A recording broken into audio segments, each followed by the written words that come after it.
Udah ngider-ngider, udah agak sore nih, udah jam 3 sore. Kita udah ngider-ngider tadi habis ngamen ya teman-teman. Capek juga sih. Kalau rezeki emang nggak bisa dipaksa. Kalau mau dapat segimana ya udah dapat ya Gus ya. Bagusnya capek. Kalau emang udah rezeki segitu segitu, cuma kita harus berusaha. Bagus, mau nanya nih, bagus kenapa sih mau ikut papa ngamen? Ngamen kan di rumah Gus. Mau dipaksa apa nggak Gus ikut ngamen Gus? Enggak. Mau sendiri.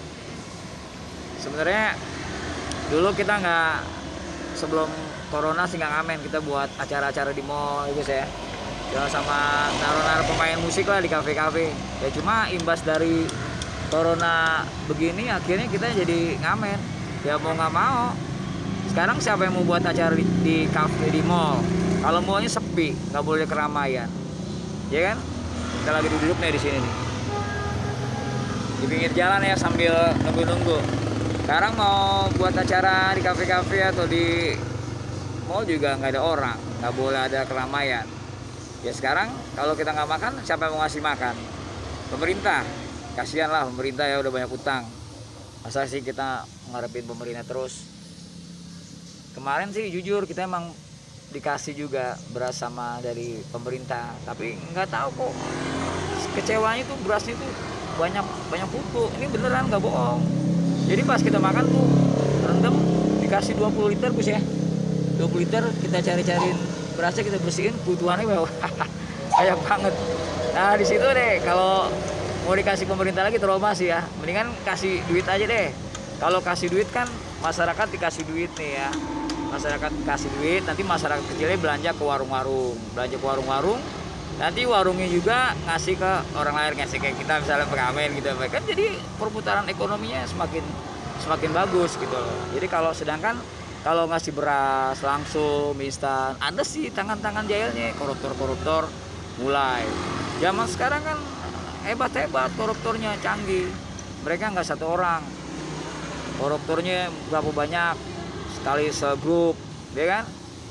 Kita mah rakyat kecil mah cuma ngeliatin aja kapan ditangkapnya gitu loh. Tapi alhamdulillah ya Gus, KPK udah mulai berani lah ya, berani nangkep korupsi. Cuma hukumannya nih ya, hukumannya sih kalau dilihat, kalau yang orang maling sepatu, maling sandal digebukin sampai mati. Ya kita di jalanan juga. Tapi alhamdulillah sih di jalanan kita nggak pernah dapat kayak di film-film kan, mungkin banyak preman-preman atau apa ya. Ya Gus ya, orang-orang jahat atau apa. Tapi alhamdulillah mereka baik-baik semua sih, welcome sih. Malah yang nggak disangka-sangka mereka sesama kita juga saling bantu. Kita kadang dikasih, saling bantu lah. Saya juga nggak nyangka itu. Kalau di film kan kebanyakan ada pengamen anak kecil digebukin, di apa, di kompas lah, di ini. Alhamdulillah kita ngamen nggak pernah. Ya mudah-mudahan sih jangan sampai. Tapi saya yakin sih masyarakat Indonesia nggak seperti itu. Masyarakat Indonesia yang jujur saya lihat baik-baik semua. Cuma problemnya sebenarnya kalau namanya kayak pengamen gini, atau kadang-kadang emang ngamen itu yang nggak boleh emang di pinggir jalan ya, di pinggir jalan maksudnya di lampu merah lah, itu memang berbahaya, memang nggak boleh. Kalau kita alhamdulillah sih Gus ya, kita nggak pernah ngamen di lampu merah ya Gus. Kita paling ngamennya di pinggir jalan lah, pinggir jalan. Terus kita juga ngamen kita langsung ya, nggak pakai misi-misi dulu, langsung jreng aja. Karena kebanyakan kalau misi-misi dulu ada yang nyeletuk, maaf orangnya nggak ada, maaf. Kadang-kadang kalau di komplek-komplek perumahan tuh, kalau dibilang kita ngamen, maaf orangnya nggak ada. Kadang-kadang saya nyaut sendiri, itu yang ngomong siapa? Orang apa setan? Ya begitu. Jadi kita langsung aja udah ngejreng ya, mau dikasih atau mau enggak ya itu urusan belakang. Kita kan menjual suara. Kalau suara kita bagus, suara kita enak ya pasti kita alhamdulillah dapat sedikit lah ya, dapat sedikit rezeki lah. Tapi kita kan disuruh bukan mencari, kita menjemput. Kalau kita ngejemput, kita duduk aja ya Gus ya, kita duduk aja di rumah, tiduran di rumah, siapa yang mau ngasih makan, iya kan? Rezeki kan udah diatur sama Allah. Kalau kita nggak jemput, siapa yang mau jemput? Ya nggak? Dan ternyata ngamen itu bukan persoalan yang gampang sobat. Ngamen tuh perlu banget mental. Kalau you nggak berani mental di jalanan, mental nyanyi di depan orang, you nggak bakalan bisa. Tapi memang kalau dipikir-pikir, kita perlu banget mental. Kalau saya pernah ada anak saya juga dulu pernah saya ajak ngamen, sekarang dia malah kerja bagus dan dia berani di acara-acara pameran atau apa, karena dia dulunya emang udah biasa ngadepin orang. Jadi ada maksud bagus juga, tapi yang jelas kalau kita ngamen harus sopan, jangan maksa nyanyi yang bagus. Kawan saya juga banyak kok yang di kafe-kafe dulunya adalah pengamen, sampai sekarang mereka kalau lagi nggak ngamen di kafe ya ngamen di jalanan atau ngamen di tempat-tempat pertokoan ya Gus ya. Yang penting ya sopan lah gitu. Jadi jangan takut, kita mau berekspresi yang baik, yang sopan pasti dilindungi lah oleh negara lah. Kalau negara mau maju, negara mau melindungi kita gampang kok. Banyak yang harus dilakukan oleh negara inilah. Sepertinya kayak di taman-taman tuh ya.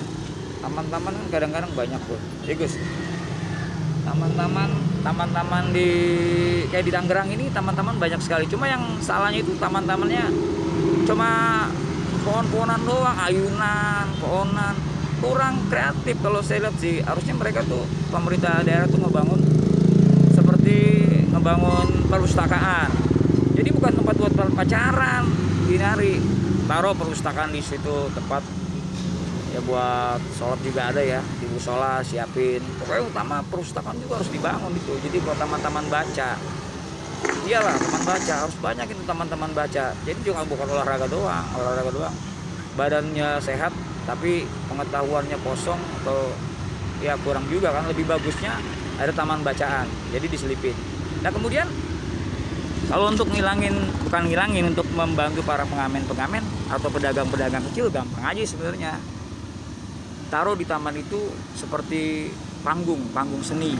Nah, jadi pengamen itu tinggal naruh kotak, mereka bisa nyanyi di situ. Nah, orang pengunjung bisa mau ngasih apresiasi, mereka bisa ngasih ke kotak tersebut, ya kan? Dan di samping-sampingnya bisa pedagang-pedagang kaki lima bisa berjualan di situ. Jadi tapi yang bagus, yang teratur. Sebenarnya bisa sih kalau pemerintah daerah itu atau pemerintah pusat mengurusin para ya orang-orang, jangan dibilang sama masyarakat lah, semua kita nih bangsa Indonesia ya. Jadi terus berkarya. Jadi lu pada jangan usah takut berkarya, terus aja berkarya, yakin. Gak usah dapat tutup. Kalau orang-orang yang menghina ya maafin aja lah, atau apa, mereka kan nggak tahu tujuan kita. Kadang-kadang gue juga sama anak-anak gue sering banget ya dihina-hina sama tetangga, dikata-katain ya. Cuma kita mah ketawa-tawa ya Gus ya. Mereka nggak tahu kita ngapain di luar, kita nyanyi ya, kita menjual suara, kita halal, dan kita mencari untuk nantinya kita punya tujuan kita pengen bangun sanggar dan kita pengen buat rumah baca.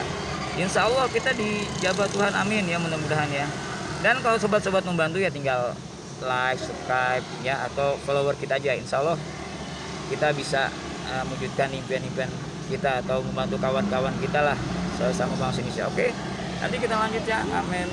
Bersama kita ngamen, nanti kita lanjut lagi. Jangan kemana-mana ya, tetap terus di pengamen asli ngamen.